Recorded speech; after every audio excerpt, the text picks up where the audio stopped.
Assalamualaikum warahmatullahi wabarakatuh. Halo teman-teman semua. Kali ini kita akan belajar tentang memahami leadership. Sebagai seorang aktivis ring Surian, ke depan akan menjadi calon pemimpin dan pengetahuan, keterampilan tentang kepemimpinan terus-menerus harus diasah. Nah, saya beri judul memahami diri sebagai leader berbasis 7 Habits of Effectively People. Ini dari bukunya Stephen Covey, ya buku yang sangat populer tentang leadership dan kepemimpinan. Nah, bicara soal leadership dan kepemimpinan, ini pasti bermula dari apa sih pentingnya leadership atau kepemimpinan itu. Gitu. Nah, ini ada gambar yang menarik, saya kira. Ini ada gambar orang sedang bicara di depan dan menanyakan dua hal. Pertama, siapa yang ingin ada perubahan? Wah, ya, sebagian besar orang kemudian ngacung gitu, mengacungkan tangannya dan artinya semuanya ingin ada perubahan. Pertanyaan yang kedua adalah siapa yang ingin berubah? Sebagian besar tidak ada yang mengacungkan tangan. Artinya apa? Itu gambaran bahwa sebagian besar orang itu ingin adanya perubahan, tetap sedikit orang yang ingin dirinya berubah. Nah, ini kan menjadikan kenapa leadership atau kepemimpinan itu menjadi sesuatu yang penting untuk kita pelajari, untuk kita asah terus-menerus. Menurut Stephen Covey, ada 7 kebiasaan yang membuat seorang pemimpin itu menjadi efektif ya, dalam setiap hal.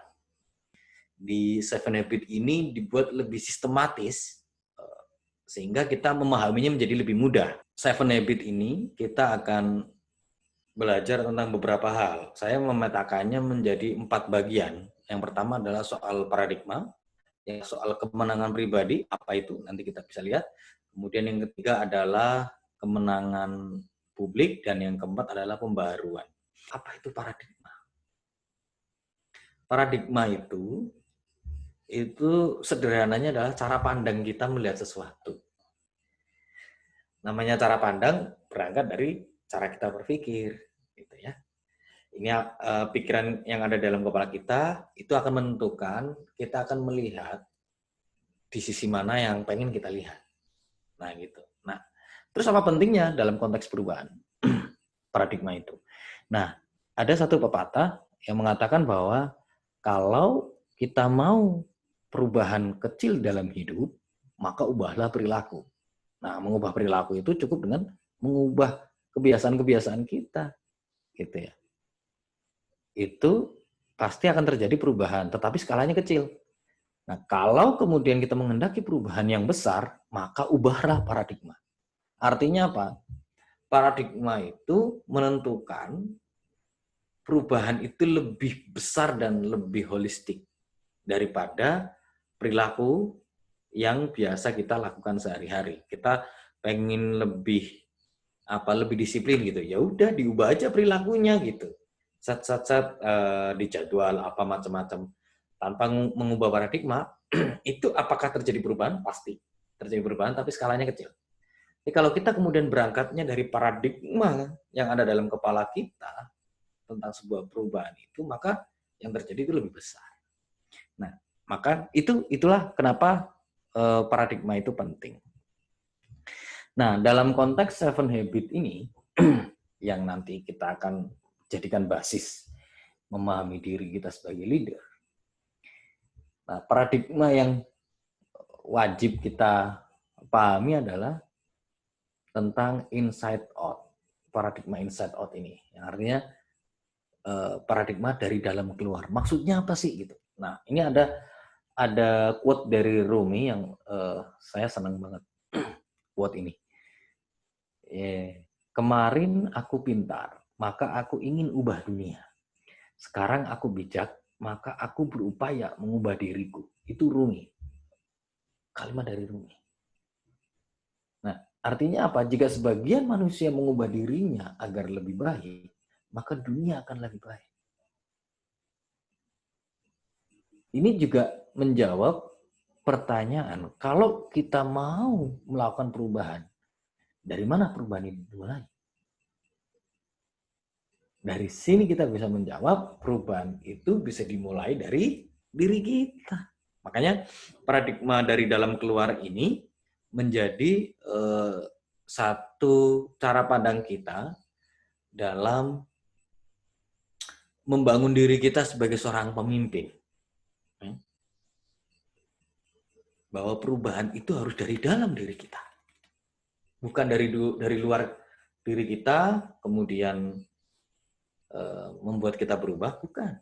Tetapi perubahan itu betul-betul diinginkan oleh kita, dan kita betul-betul pengen berubah.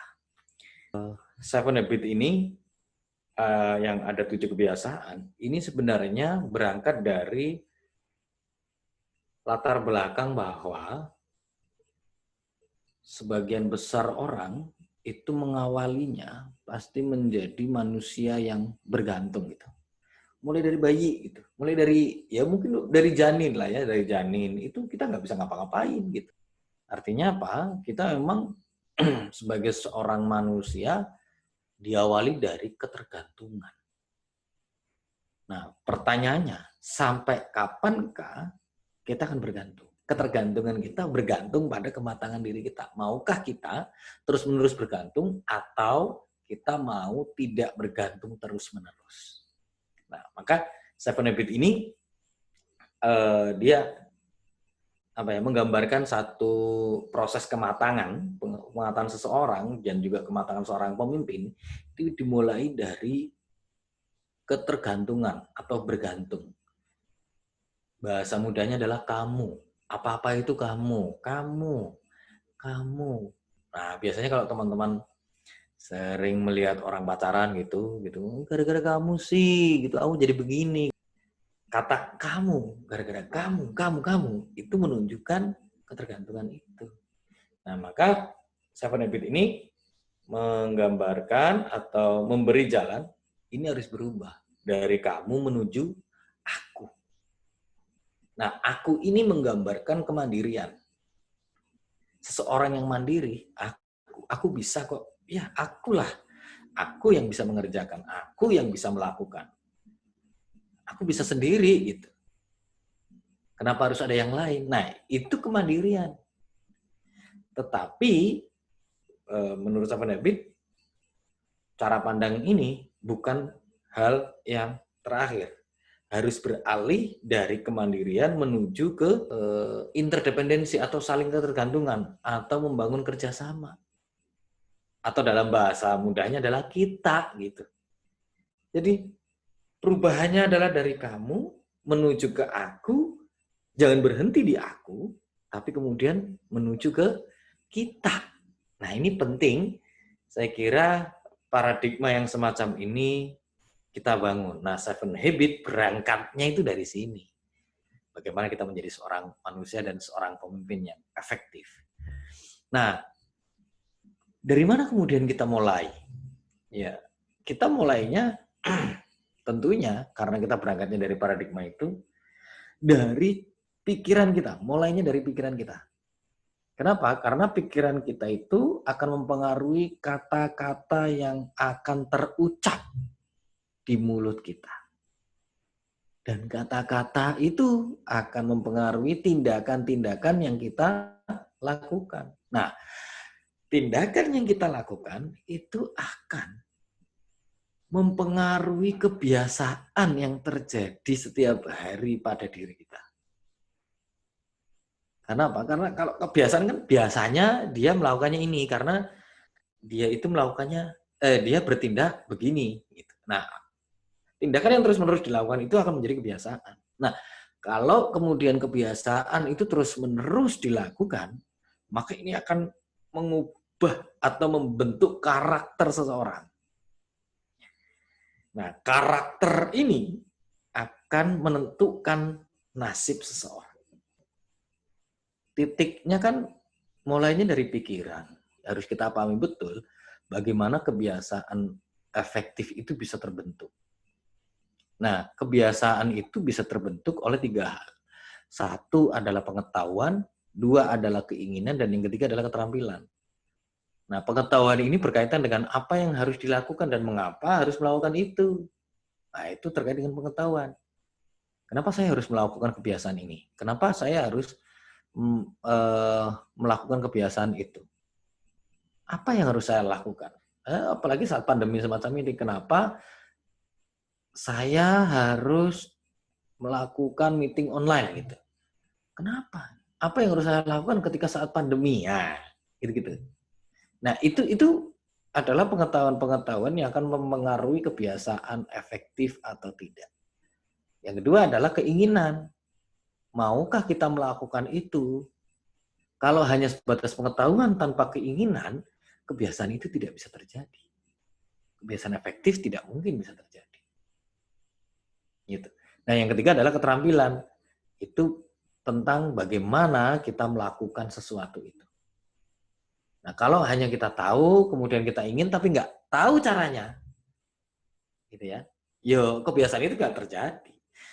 Kebiasaan-kebiasaan itu tadi akan mempengaruhi karakter, gitu ya. Yang tadi kepribadian adalah apa yang tampak dari gunung es itu, sedangkan karakter adalah apa yang tidak tampak dari gunung es. Terjebaknya adalah kepribadian ini lebih bersifat artifisial, artinya ada situasi yang sebenarnya dia mungkin tidak tahu kenapa dia harus melakukan itu. Nah, berbeda dengan karakter. Karakter itu sesuatu yang lebih dalam, gitu. Dan orang itu akan sangat kuat ketika karakternya kuat. Bukan kepribadiannya yang kuat, tetapi karakternya yang kuat. Nah, ini juga menyangkut paradigma kita tadi di awal, inside out itu tadi, dari dalam keluar. Kalau orang karakternya kuat, kepribadiannya kuat kok. Tetapi orang kepribadian kuat, belum tentu karakternya kuat. Karena kita paradigmanya dari dalam ke keluar. Nah, ini adalah gambaran tadi yang paradigma kematangan itu, soal dari ketergantungan, kemandirian, dan kesaling tergantungan, atau kamu, aku, kita, gitu ya. Nah, ini titik berangkatnya semua orang dari ketergantungan. Tentunya orang nggak mau tahu di sini terus, pastinya akan naik ke kemandirian. Nah, untuk menuju ke kemandirian, Seven Habits menawarkan ada 3 kebiasaan yang perlu kita bangun agar kita menjadi pribadi yang mandiri, gitu ya. Kemudian ke atas lagi, dari kemandirian ke saling tergantungan juga ada 3 kebiasaan agar kita dari mandiri menuju ke saling tergantungan. Nah, ada lingkaran di sampingnya itu adalah pembaharuan, atau dalam istilah, sebenarnya istilah bahasa Inggrisnya adalah sharpen the saw, jadi diistilahkan bahasa Indonesia jadi asah gergaji. Kita langsung saja ke yang bagian pertama.